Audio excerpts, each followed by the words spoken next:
Well, hello, welcome to the Gooder Podcast. I'm your host, Diana Frike.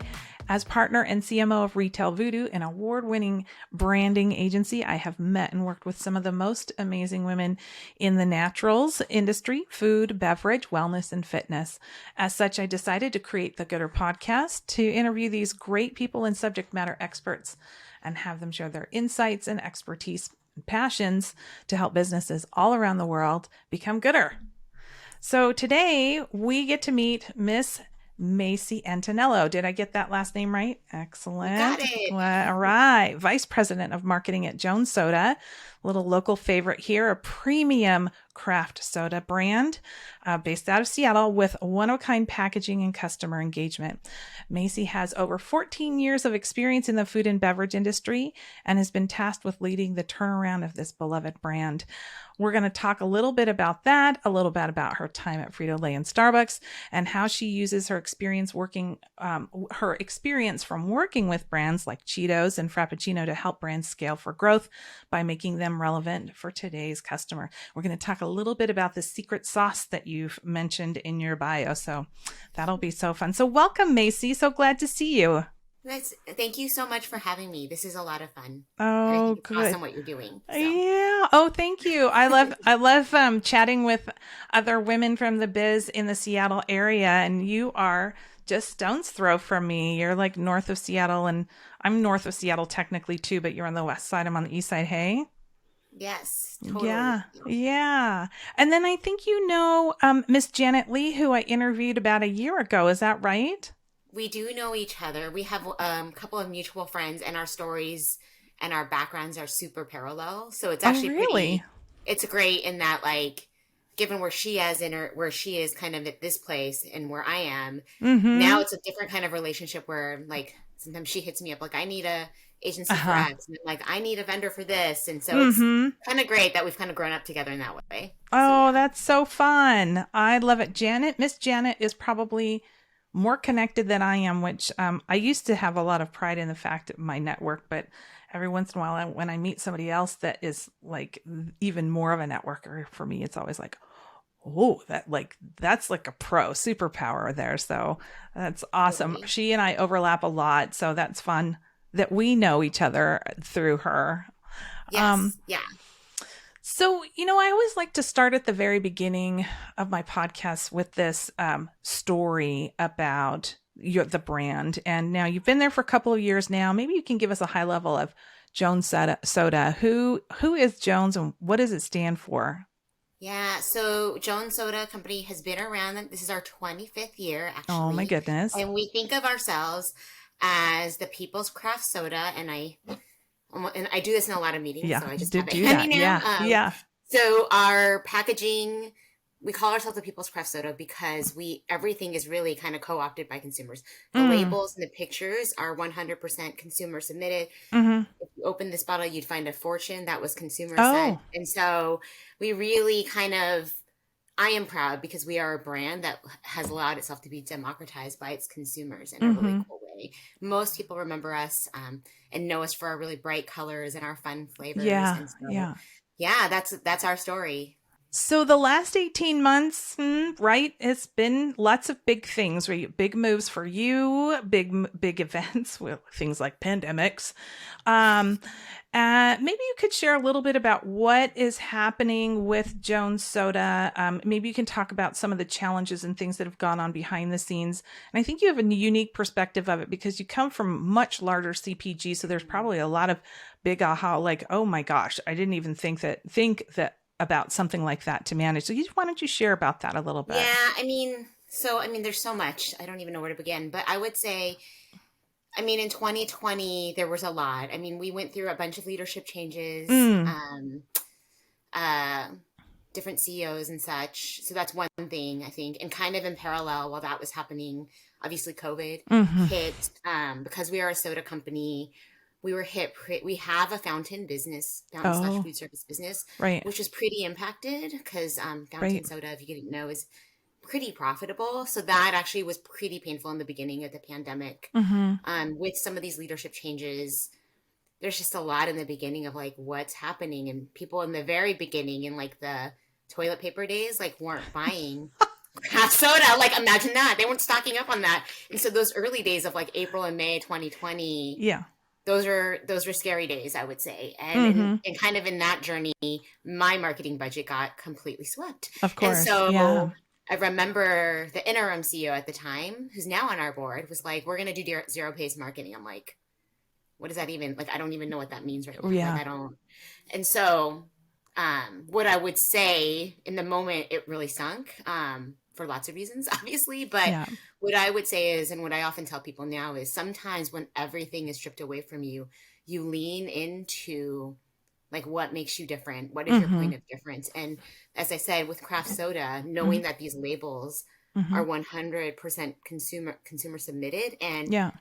nobody in craft soda, if you go to a shelf set, like nobody else has pictures like this, and Yeah. nobody has these kind of beautiful labels, as you were Yeah. alluding to in the beginning of your intro. And so that was a part of our difference, a little bit of the secret sauce, but it is something that really differentiates us in the category. And so we started about May with this campaign and activation called Messages of Hope. And so think of it as like chalk art and hearts in windows and putting those images on bottles, right? And that kind of got some traction there. And I think even more than like externally getting validation from consumers, which it did, obviously, but like I think it helped us feel good and helped us move forward. I think even as the people behind, you know, behind the brand. And then we start talking like, okay, like what are we going to do next? And it's like, well, this election is going to be big, you know, like to put it simply. So we did a campaign called Vote. And so we did a series on cream soda, and it was voter themed artwork in the front. And then on the back had a QR code where you could register to vote. Yeah. And that got a ton of traction. We got put in Forbes, this little craft soda business, right? And because of all that we're doing. And then we were like, okay, well, what are we going to do next? And came up with the idea of this idea. And that was like November, December timeframe. And so as you may recall, those were really dire days for all of us. And so we started crafting a campaign called Unsung Heroes. And so really highlighting people that went above and beyond in 2020. And there was a pretty strong intentionality of going outside of healthcare workers, because even though I'm so grateful, there are so many other unsung heroes out there that were doing their thing. And so we got a lot of traction there. And so kind of started realizing like this is, you know, with each activation, it got better and stronger and tighter, more integrated, more 360, working with our sales partners, working with distributors, point of sale elements, more press, more buzz, all that good stuff. Right. And I think we started getting our mojo and momentum and all that stuff. And so I think that was a little bit, there's more to the story, but for sure that was a big part of it. And this summer, kind of leaning into it, we decided now, because it is our 25th, to invest in the capabilities to really lean into our labels in a totally new way. And again, I think this idea of looking at what's around you, kind of tapping into those behaviors and insights. And I know I'm like preaching to the choir as I'm talking about all this stuff. It's okay. Yeah. We have lots of different kind of listeners on here, so no worries. Yeah. We're actually going to bring augmented reality to our labels. And so, you know, we're kind of framing it as this conversation as the original user-generated label. We're taking it to the next level with augmented reality. And so we've got a kind of on our top 5 flavors, stories of 15 different consumers. And it could be like a skateboarder doing a trick. I think we've got a flamethrower doing flamethrowing things, jewelry maker, and an artist. And so it's interesting because it's a little bit of like going back to our roots, you know, this consumer generated and consumer submitted story, but really modernizing, because so many of those people I just talked about put their things on social media, on TikTok or whatever. And now we're bringing that to our label. And so I've been working really hard to kind of help execute against that. And we really believe that we're onto something. And even as basic as simple as, I mean, if you had told me 2 years ago that QR codes would be huge, like I would have been like, that's crazy. And here we are. You know? So, That's what we're reading this summer, and we're so excited. And we've got other great things lined up in the back half of the year Oh, that are also part of who we are. And so stay tuned because we got more stuff going on. oh, love it. Okay. So this, Yeah. I have two questions. One is, Yes. the first one is, this virtual augmented reality. It reminds me, like, did you any chance that you guys got your concept from that wine from Yes. Australia? Yeah, Yes. okay. I was going to say that it feel like it's similar, conceptually similar, Similar to except for 19 real life Crimes. people. Yes, yes, yes. 19 That's it. Crimes, but it's different. So their stuff is I'll be like really transparent in this that their pockets are much deeper than ours. Well, So yeah. so ours is really taking consumer um videos and really putting it on. But yes, Oh, but love that it. principle is the same. Okay. That's cool. And then you said a term that I'd not heard before. You said your CEO, you got your budget slashed and said you were going to do, did you say zero sum marketing? What did Zero you? based marketing. Okay. What is that? I've never heard that before. So what is that? I think he essentially that interim CEO, he was interim and he was literally Yes. hired to kind of just almost like wipe the slate clean, start with Right. nothing, and say like Yeah. kind of go, what can we do without spending any money? Okay. So And it like so basically means it's a $0 based, marketing yeah, budget. yeah. Okay. That's Which what I thought. obviously I just we've wanted moved, to, yeah, which we've obviously moved on since that yeah. moment. Yeah. But because Yeah. if I'm doing this, I had to Yeah. spend some money. But yeah, Yeah. that Yeah. principle of just kind of like almost really like let's reset the button and start Yeah. over from scratch. Yeah. For sure. I think it's Yeah. like an Okay. accounting zero based Oh, that stuff. It's makes like total sense. accounting. Yeah, that is an account, I'm sure. I'm like Yeah. marketing people, we sometimes, on the brand strategy side, even though we do dip into business, we don't get into the weeds, particularly when it comes down to like the financial and accounting components of it. And that language starts to come out and I tilt a little bit. It's something that I'm working on. I'm working on it, but I'm You sure and you me can. both. How about that? Yeah. So now the big shift. So not only did you move from big organizations during this time and COVID, but there were, I suspect, is like Janet Lee, you guys had a very similar career path. She had some ahas like, oh, like what were some of those big shifts or those big aha moments or big, oh, I had no ideas when you shifted from big CPG Yeah. into kind of a smaller and whether it's about consumers or yourself or the company or people just in general, what were the biggest surprises? Yeah. So I would say, I think there wasn't any of that foundational consumer insights that I was Yeah. so spoiled and Yeah. used to, brand strategy things and all Right. that, Yeah. and kind of trying to figure out who is the consumer Mm-hmm. now. Mm-hmm. And really, is it like a demographic? Is it a psychographic? Like, Right. who are we targeting? What do we really stand for? Like, none of that discipline thought really existed. And so Yeah. I think in coming here, I've been able to help kind of get us, Mm-hmm. and helping us now be much more knowledgeable about who our consumer is now and Mm-hmm. what we really stand for and what our Mm-hmm. truths are, and how we can, and our right to win within craft soda. Yeah. So that is something I'm super pumped about because part of it, right, is working with our sales team and kind of Yeah. giving them that awesome story about why we're so amazing as Jones Soda. And Right. I believe we are. Yeah, I think that's a really interesting, and I'm glad that you said that. We've worked with many brands that are in that transitional stage of their life, and sometimes they're 3 million, and sometimes they're 150 million, wherever they are in their journey, and it's really surprising to me how often consumer insights are not part of the like the annual process, and you can get the details without having to spend loads of money. You don't have to be a Starbucks or PepsiCo multinational and spend hundreds of thousands of dollars. Like there's some really basic, there's some basic information that you can get. And I'm not a big fan of basket data. I think basket data is not quite enough. It doesn't give you information about it. Like that's the nice to have sprinkles on top, in my opinion. I don't know how you feel about it, but I think consumer insights, those basic spins data that you could get for $5,000. I mean, you can't tell me that $5,000 or even 7 to 10 grand. I mean, if you're $1 million a year, that's a chunk of change, right?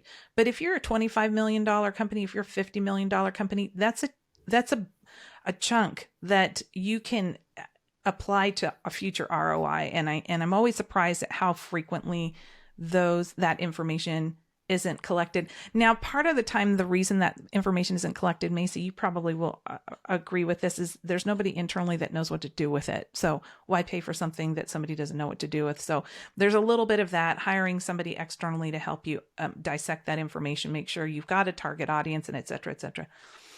That's important too, but all in the grand scheme of things, not surprised. Yeah. I would say, when I got to Jones, everybody in the company would talk about it as this rebellious anti-establishment brand, which I think was true 25 years ago. 25 years ago. Yeah. When Wall Street was what it was, all that kind of stuff. And here we are. And there's a pandemic in the middle of all that, but I just think people have just changed. And so when I think about secret sauce and Jones, what I often talk about now is, I think Jones always represented self-expression and expression. Yeah. And in 25 years ago, it manifested as being, again, anti-establishment. But here we are, and now it's no big deal. You do you on steroids, in a way that is so different and so awesome. Yes. Where we are at this point in time. And so, as a matter of fact, I was just talking to somebody about Pride and how, we did a Pride program before I joined the company in Canada. Yeah. And we ended up not executing the US 2 years ago, just because we felt that there was some risk inherently 2 years ago. And here we are, and it's now 2021, and every company is doing stuff, it's just, we're in a very different place in time. And so I think what we learned from that research, and who we stood for and what we stood for, and even in this bottle, it's about expression and creativity and that part of all of us. And quite frankly, the reason I get so jazzed about it is because people are really expressing themselves, consumers are really expressing themselves in really amazing ways now. That wasn't true 25 years ago. And skateboarding is this was a thing that Jones leaned into, and now it's so mainstream, which is a good thing, and so I think that journey and, the secret sauce thing that I kind of talk about, it's okay, we have to evolve. I think as a brand and as a business, you got to evolve with the times. Yes. And really think about what do you really stand for? Yeah. And how does it manifest nowadays? Absolutely. And that's what I think. I'm excited. I'm proud, right? And even those early days of that label program I was talking about, the reason those did so well, and I was just at a sales meeting yesterday, and I talked about it. I was it's because they struck a chord, because they struck into these deeper insights of we all wanted hope and positivity in the beginning of the pandemic. Yeah. We all knew the election was going to be nutso. Sorry. It's going to be crazy. It's true. Regardless. Yeah. Yeah. And we all wanted unsung heroes, because the holidays suck, because we were by ourselves without our family. And so the reason the stuff we did resonated because there was kind of this deeper truth. Yeah. The other thing I want to say, not consumer data or spins data, but I think a lot of those, that first idea, the message of hope, came from our Canada sales lead. Really? I will not, he said, he called me one day, he's what if we did this? And he talked about rainbows. And I was I was really confused. And then when he kind of explained it to me, he's okay, I told you the idea, run with it. And then I shaped it and molded it. And similarly, our finance lead, joking about accounting, he was what about all those teachers who are preparing Zoom school and all these people? And I was unsung heroes, let's do it. And that's but I think the kernel in that is again, kind of what we're saying, there's these deeper, broader insights that we were all had in us. And that I think is great marketing and great, I'm now patting myself on the back, but great marketing and great execution, because they were that's what we tapped into. Yeah. And I think there was a truth, and there is a little bit of, these broader insights that we all kind of felt last year. Yeah. So. Well, I'd like to give you credit for this, because in the larger companies, this doesn't typically happen. Your exposure with different parts of the organization is much smaller. So the fact that you were able to hear somebody in sales from Canada give you an idea, and you legitimately were like, you're like, oh, you're in sales. You didn't go, you're in sales. What do you know? You were like, okay, I'm just going to digest it here. And you started to socialize it with a finance person. Like, that's not, like, this is, I think, a testament to the type of leadership that you're bringing to this organization, in that you're kind of embracing a smaller organization, and then kind of using your brand management organizational superpowers to kind of just create something with a team that you have, rather than going, well, I'll just call my insights team, or I'll call my creative department of 150 people to whip something. You know what I mean? Like, I think there's a testament there for you to be able to make something amazing out of the situation, so that's a big deal. Not many people. Let me tell you, there are a lot of people that we've seen that have come from multinationals and come into a smaller brand, and not through no fault of their own, maybe because they don't have a self-awareness, or they just don't understand the nuance of a smaller organization, kind of almost end up being a bull in a china shop. And you have not. You've come in, and now I'm not saying you haven't had your moments, because I'm sure at times there's a transition, there's a learning there, but it seems like you've settled in and embraced it, and you're making the organization stronger. And I think there's a lot to be said for that. A lot of street cred. Like, that's pretty great. Thank you. I mean, it's interesting. There are a lot of debates, and there are things, it's interesting that we talked about this, like that we're talking about this, because one of the things we debated about was like, okay, like Black Lives Matter, and how are we going to respond, because I have accountability for social media. And, there was a point in time where there were so many things happening at once, and how do we start crafting all these things, and how do you come across as legitimate and authentic, not alienating? And I think we learned last year, you can't please everybody, but I think kind of staying true to who you are as a brand, and kind of showing up authentically, I think is a big part of it. And so, the other side of it, a little bit of what you were saying, it's like our COO, he's been with the company 20 years, and here I am like 2 years. And so, we debate a lot, and sometimes I quote win and he quote wins, but it's never without a hurtful, we have a lot of conversations about it. And we just try to figure it out, and and I think that's a good thing, and it's good and it's hard at the same time, because it is so, and especially marketing is so nuanced and gray. So I often tell people, like, I feel like nowadays my job is really about the nuances and showing up like in a really nuanced way. So that's really, I think that's really fun. That's the whole reason why you came into the smaller organization, is you wanted to have a bigger impact, and you're doing it, in an amazing way. I wonder, is it what you expected? Like, when you were, walking around and you were thinking, oh, this is going to be great fun. I'm going to sit around and I'm going to be working half days because it's a smaller company. I have no idea what people think of when they're making a transition like this. I wonder, what were you thinking, and did it, did anything turn out, or were you apprehensive about something, and did it come true?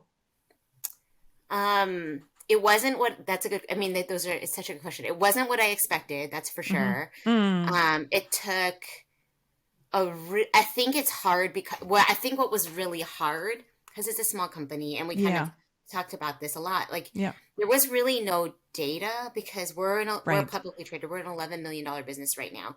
And so, because I grew up in these data rich environments, that was really hard for me to wrap my head around. Like, it really was. I think so. That was. And so then it's like, okay, when there's no data, then it's just opinions. And that's a hard place to be. Like, I totally agree with that. So that, I think, was really hard. And then we had all these changes. I would say the other big breakthrough moment for me, and we've been joking about accounting all along, is once, like, the finance people literally took me through a true P&L. And I would, in my previous life, I would say I have P&L accountability. But, like, and I would say that, but, like, it is not like what I know now. Like, at this point, like, you think about, oh, you make it in one place and you got to ship it here Yeah. and this and commodity pricing Yeah. and glass Yeah. stuff. Like, I mean, I know it so well now Yes. in a way that was not true because I Yes. didn't have the luxury of a Fortune 500 company backing me. Right. So I think that once I was able to wrap my head around that, then things started clicking better because then you realize, okay, like if I'm making this decision, then it's going to impact the bottom line in such a way. If I'm making this decision, this is the benefit it brings, right? So I think kind of thinking through that, that was a huge breakthrough for me. So really that true like business P&L acumen, I think was something I really gained. I think, so that was not what I expected. And I think the other thing too is, I'm really proud of now. And I think if you had asked me 6 months ago, I'd be like, that I'm really proud of now is like, even when I was at Starbucks, for example, there was a whole digital marketing team. Yeah. And they were amazing. Yeah. You probably know a lot of them, actually. So they were amazing individual and human beings and brilliant in their own way. Yeah. And here I am. I just told you I have one person who does a lot of our social media stuff. And so learning all that, learning that, and now kind of evolving now to modern day marketing and performance marketing at that was like, and now what I can, was a new muscle I had to grow in. And so I think, like, and I understand it so much better now. And so for sure, it was not what I expected. When your original question was it what you expected? And how have I evolved in, all these different things. And so I think, I knew I was going to have to be flexible. Yeah. I knew I was going to have to change. Yeah. I didn't know how hard it was going to be. And now that I'm on this side of it, to your point that you kind of said before, like now we've got, all these agencies supporting us. And now I can come bring some of the old school discipline that I'm like, here's a brief. Here's the objective. This is what we expect to deliver. And like, I'm kind of now bringing back the old school, like it's all full circle, right? Like that old school classical training. That's just great leadership. Like, I'll be honest, like it's just great leadership and just kind of vision setting, direction, accountability, all that good stuff. Like, I mean, I because I lived it for so many years, like it's actually amazing stuff. And so now I'm on this side of it kind of going, this is my expectation and this is what I want like to deliver. And what is that going to look like? And so I'm on this side of it now. So it's really interesting. Like it all kind of comes full circle in a way. Yeah. Well, so what are you, so now you guys are kind of recovered from the last year. You're employing some new things. I think everybody's going to be really excited to see what's in the marketplace coming here in the next few months. And I wonder, what is it that you're finding to be most useful for you in this environment that you bring with you from, and you've already said a few things, like you've got briefs and you've got, you're bringing a little bit of data and insights, but is there anything else? Are you finding that you're more bringing more big picture thinking or more tactical thinking from your toolkit into this environment? Or does it depend on the day and the objective? I mean, I think it definitely depends on the day, depends on the objective. I find myself kind of just depends on who I'm working with, right? Yeah. Like, so yes, it's funny you say that because you're asking these questions because I literally sat, we had our first sales meeting in person where people flew in and it was in a hotel. Like that was yesterday. Wow. Which was crazy. Like it was at the Marriott, at the airport, all the stuff, right? And, I stood there and I kind of went through like, here's what we've done the last year. And it was like product launches, bottle campaigns. And then it was like the next page was like, here's all the infrastructure we've now built. And it was like influencer digital. And I find myself, your question was like, what are you doing? I find myself now with our sales team, it's a lot of education and kind of going like, who is the consumer? How do we talk about this now millennial consumer who grew up with us? How do we tie to trends of nostalgia? Here's what paid social does. This is why it's so cost effective and why it's so powerful. Right. Like those type of things. And, so I find myself in that spaces. I think with agency partners, a little bit of like, okay, like, this is the brief and this is the ask and this is what we're working with and can you help deliver that? Like, so everybody is a little bit different. with my own team, like it's just very much like, here's our objectives. Yeah. Here's our direction. And then kind of that finding that balance, which I'm not always great at, of like giving enough direction, but not like prescription, because I want people to own their stuff. So I think it just really depends on the day and what I'm doing. Yeah. You know, I change, like you're kind of hinting at it a little, but I find myself now, whatever, 18 months later, like just kind of really have evolved as a leader and as a marketer, in a way that's really awesome, actually. Like, I'm really proud of, like, because it was not the easiest of journeys. Yeah, no, I can imagine. Yeah. And, you know, and with agency partners, it's like, you know, I think the other thing I would say, finding the right agency partners is really, really huge. Agreed. And you have to find people that you trust, that you click with. Yep. And our agency partners, all of them are amazing, and they all really want Jones to succeed this turnaround. We're great. We've reported 3 consecutive quarters of growth. Oh my gosh, that's awesome. Fingers crossed it keeps going. I know, home stretch in it, right? We were coming up, like, we're recording this in June for everybody. This will be going live in July. So we're coming up on another quarter, right? Yeah. So we are hustling like nobody's business. That is for sure. And like, the other thing is, when you are 20 people and you're a 20-person company, we talk about, like, one of the mantras we use at Jones is like, we punch above our weight. We want to show up really big and all these things. And when you are 20 people, there is no shortage of work. And so learning to prioritize and really kind of think about how do we manage efficiently is really, really important, and something I'm like really even working now, quite frankly, with my peers on. Yeah. All that stuff. Yeah. All that stuff I learned back in the day. You know, it's so funny when you talk about Jones Soda, and we're talking about it's rebellious, but we're talking about millennials that have grown up with it. And we're talking about the older millennials. It's like, how do you, I'll be curious to see how sticky this, rebellious, nostalgic brand is kind of like almost like a Harley Davidson play, right? Like, you know, Harley Davidson has been around for generations. It's still considered a rebel brand. It attracts young and old.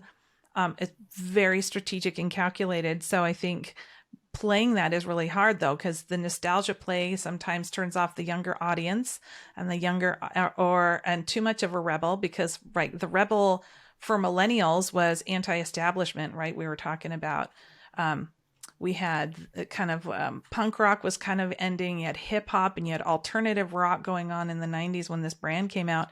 And now anti-establishment is all about inclusivity.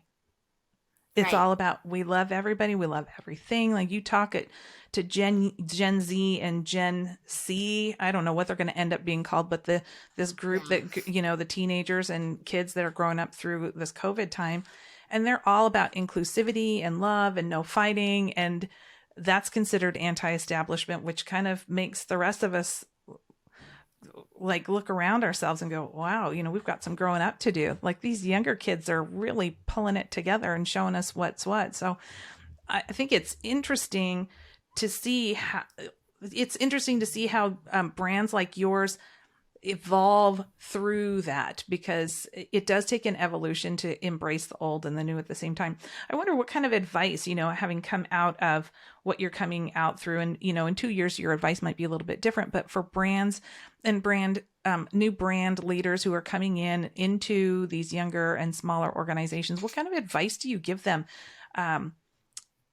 coming into this role? What do they possibly overlooking, or what are the watch outs that you wish somebody would have said, hey, Maisie, these 3 things are the things that you're going to need to be prepared for when you're turning this around or coming into this new org? I think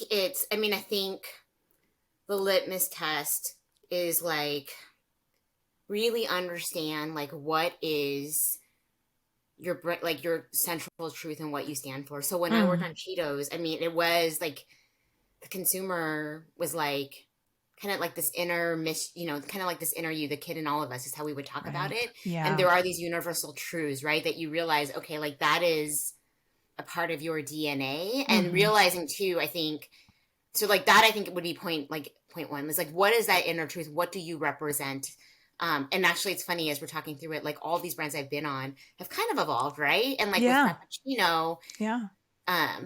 it's kind of like this idea of like bringing out the best you, like it evolved over time, but through research and brand strategy, we realized it was like really about bringing out your best you, right? And what does it mean to the consumer, which is not how a lot of people think of it, but it is actually for the people who love it. That's what you stand for. Yeah. And now for Jones, it's like about self-expression. So one, I would say, be really, really cognizant of what you stand for. Two, really think about what was your thought and your observation, which I think is spot on. Like, how does that show up, that truth, in this day and age? Because it looks different. So for Frappuccino, I would say when I got to Starbucks, I led the global brand strategy on Frappuccino, and everybody kept talking about it as fun and flirty and whimsical. And when in fact the research, like, actually was that people really believed it brought their best selves. And that like is a really different mind shift, right? Like it's a very different benefit. And so that notion of, I think I'm like echoing one of my former CMOs, like magnet versus mirror, like idea. That I think that is about authenticity and nuance. So I think, you know what I mean? Like, so I guess point two is then how does it show up? And don't be afraid to push back when people are not passing like that litmus test, right? So like when I got to Jones in the beginning, people going, it's rebellious and whatever. And I kept saying, even then, even though I didn't have the research, I go, kids these days, like they're all into diversity. They're like you doing you. And Elliot Page becoming Ellen Page becoming Elliot Page is like no big deal now versus, like it's just not like it is. So that mindset is what we have to tap into, and because I live it and breathe it every day, like how I talked about it evolved, right? But now, like I would say, like, know the truth, know what you stand for, don't be afraid to stick to your guns. And then I would say, I mean, I think there is this, like, spend the money to figure out who the consumer is, because it really helps. Invest in research, invest in data. Is that what you're saying? Invest. I think that is a part of it, because you have to, it is so subjective and it is so nuanced. I do think that there's a part of that. Like, you really do need to invest in that, right? Yeah, you can't fly blind. No. Yeah. Because there's too much, you talked about as ROI on the back end, but I also think the flip side of the ROI piece is the risk to not show up authentically is the opposite of the ROI, right? Like there is negative cash flow in that, right? Yes. So I would say those would probably be my three truths, like I think, and kind of thinking about it. And I guess the fourth, and now I'm going to throw in a fourth. Okay. But, and I would say the one thing I learned, and I think this has come true in the store as we've been talking over the past hour, I think what I didn't know then, what I know now, even in the past 18 months, because as you might imagine, I'm a very type A intense kind of person. And where I grew, is I am like the type of person who really likes everything buttoned up. And that journey I just talked through was a journey, and it is not like as systemic or as logical or as timely is what you think, like how it was when I grew up at a Fortune 500 company where like people spent hundreds of thousands of dollars on doing things like that. It just isn't that luxury. And so you have to be okay with taking steps, kind of going on the journey, feeling like you can make some mistakes. And hopefully when you interview for a job, like I did, you feel like your leaders have your back in that situation and kind of stumbling through it together. I would say, and I think I learned I'm such a person who loves to prep and likes to be type A and have my whole life planned out. Like, and obviously COVID for all of us threw that out the water, but I think be okay with being on the journey and kind of going, if I learn a little bit more every day and make a little bit of progress, like that's okay. So I think that's another part of it. And so, I mean, that's kind of like my fourth piece in all of this. No, I think that's great. I think, again, there's so many folks like yourselves that, and we work with many brands like that, where people come from a multinational or a much larger organization and want to have an impact, or sometimes have I don't want this to come across in a negative way, but like a superhero complex. Like, I'm going to come in and I'm going to fix everything because I've worked at PepsiCo for the last 30 years. And I think that sometimes when we're working with folks in your role, sometimes we end up being a confidant, or we end up coaching them. This is something you might not know about how a smaller organization is going to be able to digest this information. We suggest presenting it this way, or how about if we do it this way, or how about you let us present it so we can be the bad guys and you could be, and I think that you providing those insights to people in their language, I think is really great, because it's just going to continue to happen. Why wouldn't we want to give folks a little bit of leg up when they're coming in, right? Totally. Well, so, what is it that you want to be at the end of the day? What is it that you want to be known for when you leave Jones Soda, whether it's 2 years from now or 15 years from now? Like, what do you want to have been your impact? Yeah. So when I leave Jones Soda, like I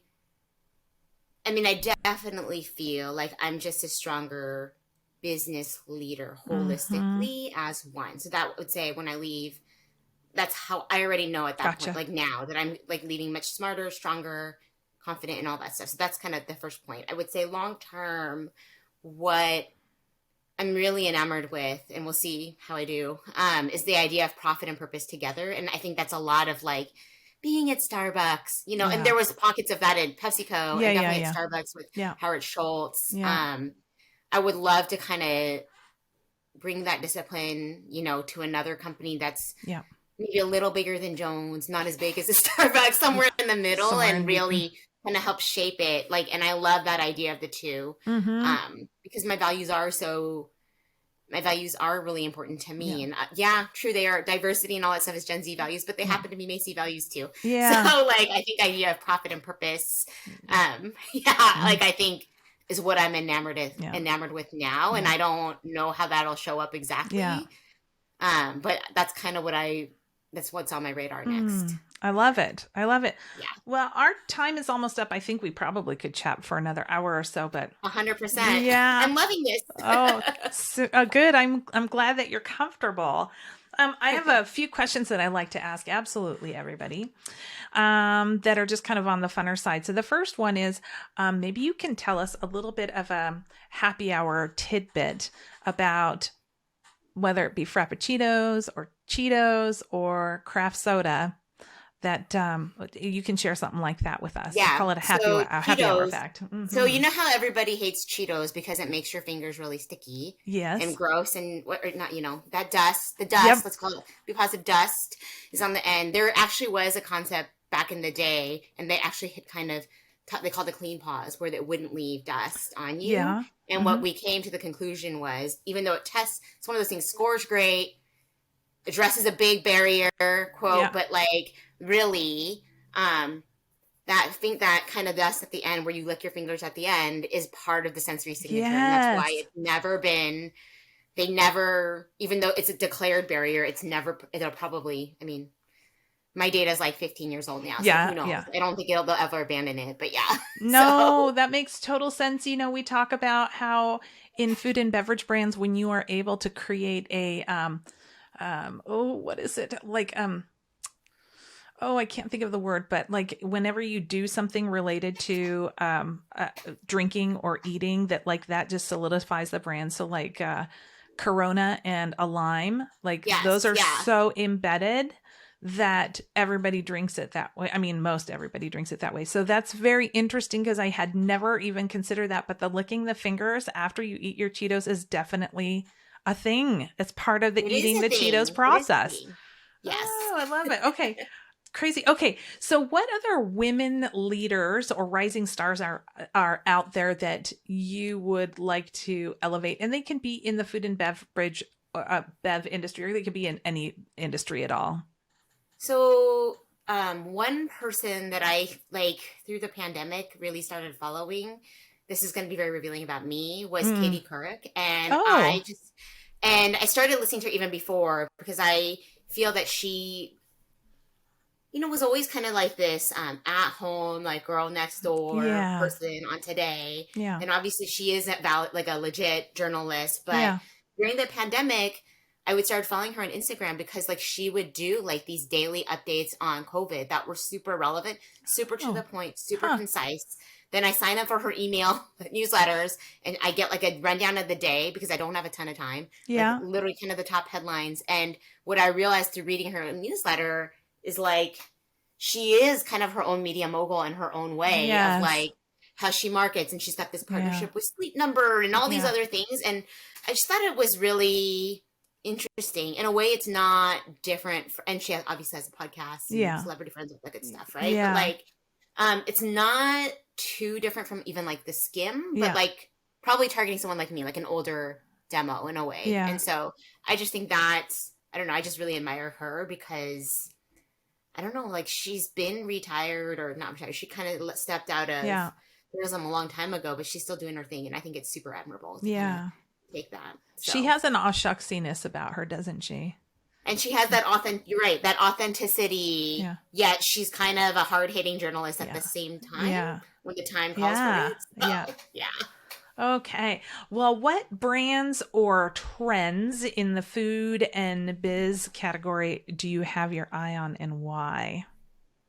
So this is not going to be a surprise, but the idea of nostalgia and comfort and how long that lasts is something I'm totally keeping my eye on. And like, what will it evolve to? Like nostalgia with a twist or nostalgia modernized or because that like has true impact on my business. So I kind of keep like I think it's a tailwind that we benefited from for sure, but I want to understand where it evolves. Yeah, for sure. Awesome. Okay.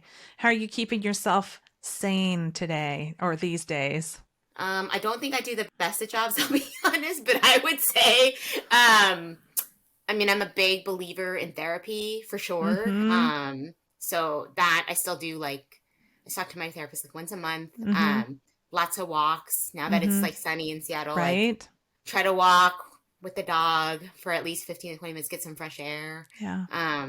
That's kind of it. That's how I roll. I'm pretty busy otherwise. Yeah. Oh, I know. Well, if people want to talk with you or connect with you, what's the best way? Are you a big LinkedIn user? I do use LinkedIn. Yeah. That's probably the best way to get a hold of me nowadays. Yeah. Oh my goodness. Maisie, I have just so enjoyed this time together. And I want to just thank you for making yourself available and sharing your journey. And I'm really excited to see what this next several months at Jones Soda is going to look like. And we'll be rooting for you. And maybe we'll have to get a legit drink since we're so close by. We're so close and things are opening up. So yeah, like I would 100% sign up for that. All right. Yeah. Okay. I will take you up on that offer. Maybe we can get Janet to come out with us too. Yes. All right.